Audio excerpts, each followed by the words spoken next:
Ni kweli kwa hivi sasa niko katika eneo la mkasa, ni katika kijiji cha Nyando hapa Timba Golini, kaunti ya Kwale, ambapo ndege ya abiria ambayo ilikuwa imebeba watalii ilianguka mwendo wa saa 2 hivi na kuungua kabisa, na hakuna hata mmoja ambaye aliyekuwa kwenye ndege hiyo ameweza kunusurika, na inaarifiwa kuwa ni watu 12 ambao walikuwa wameabiri ndege hiyo pamoja na rubani wao, na ilikuwa inatoka katika eneo la Diani kuelekea huko Narok katika mbuga ya Masai Mara, eneo la Kichwa Tembo. Na kufikia sasa katika eneo hili kuna wingi wa mvua, kuna wingi wa ukungu. Shughuli za kuweza kuokoa mabaki ya ndege hiyo zimesitishwa kwa sababu ya hali ya anga ilivyo kwa sasa. Mvua inaendelea kunyesha kwa kasi, na pia kuna ukungu na watu hawawezi kuona karibia mita kama 50 hivi. Kwa hivyo watu wako pembeni wanangojea pengine mvua iweze kuputa ndio waweze kuokoa mabaki ya ndege hiyo, lakini tunachofahamu kufikia sasa ni kwamba ndege hiyo imeungua kabisa na waliokuwemo wameangamia kiasi cha kutotambulika. Tuko katika eneo la mkasa, tutaendelea kuwajuza ni yapi yanayoendelea kujiri hapa. Wakati mvua hii itakapoputa tutawaeleza zaidi. Nimrod.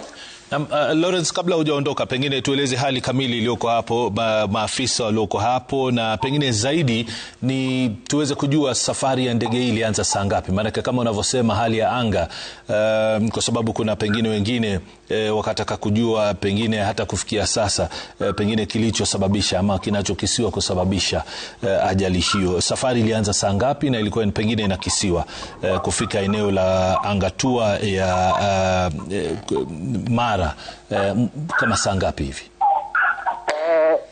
Maana ilianguka mwendo wa saa 2, ni kama ilitoka eneo la Diani kabla ya saa 2 ama saa 2 hapo kamili, kwa sababu kutoka Diani hadi mahali ambapo mkasa umetokea huenda kawa ni kama dakika 10 au 15 hivi kwa ndege, na pengine ingeweza kutua katika eneo la Kichwa Tembo mwendo wa saa 3 hivi.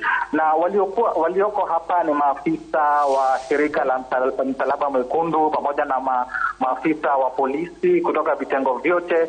Kuna wale wa shirika la huduma kwa wanyama pori, kuna wale wa shirika la huduma kwa misitu, na pia kamishna wa kaunti na kamanda wa kaunti walikuwa eneo hili, lakini wameweza kuondoka mchache uliopita, lakini wanaongoza ama wamekuwa wakijaribu kuongoza shughuli za kuokoa mabaki na pengine kutoa miili ambayo imeweza kuteketea katika mkasa huo, japo mvua ambayo inaendelea kunyesha imefanya ama imeleta changamoto na kuwafanya waliokuwa wanaendeleza shughuli za kuokoa mabaki kusimamisha shughuli hiyo kwa muda. Na mwisho kabisa, Lawrence, kwa kifupi sana tueleze ndege hiyo imeanguka sehemu gani? Sehemu ya kichaka, msitu, ama ni sehemu ambayo pengine unahisi kwamba inatumika hata pengine kwa makazi au shughuli za kilimo na kadhalika? Hapa tulipo ni katika kijiji cha Nyando, wodi ya Timba Golini, katika eneo bunge la Matuga, na mahali ambapo ndege imeanguka kuna kitaka hivi, kuna kitaka na kando kuna barabara ambayo inaelekea katika vijiji vya hapa. Kuna kijiji cha Viongoni ambacho kiko karibu kwenda hivi, kuna kijiji cha Nyando, kule chini kuna Mbuguni, lakini ambapo ndege imeanguka ni katika sehemu ambayo iliyo na kitaka, na kwa hivyo pia inaweza kutatiza shughuli za kuokoa na jinsi mvua inavyoendelea kunyesha pia inatatiza shughuli hizo, kwa sababu ni kitaka, lakini ni kando mwa barabara ambayo inaelekea katika kijiji cha Nyando karibu ambapo kuna makazi ya watu. Naam. Asante sana Lawrence Ng'ang'a, huyo akiripoti kutoka sehemu ya Golini ambapo ndege hiyo iliyoanguka imeweza kupatikana, akituarifu kwamba abiria wote 12 mpaka kufikia sasa hakuna mmoja aliyenusurika na kwamba wengi wameteketea kiasi cha kutoweza kutambulika. Ni masikitiko yetu yote kwa wale watalii ambao wameangamia katika safari hiyo pamoja na rubani. Ndege yenyewe ikiwa inasimamiwa na huduma zake zikiwa zinaendeshwa na kampuni inayofahamika kama Sky Rover. Ilikuwa ni ndege yenye nambari 5YCCA, safari ikiwa ni C208.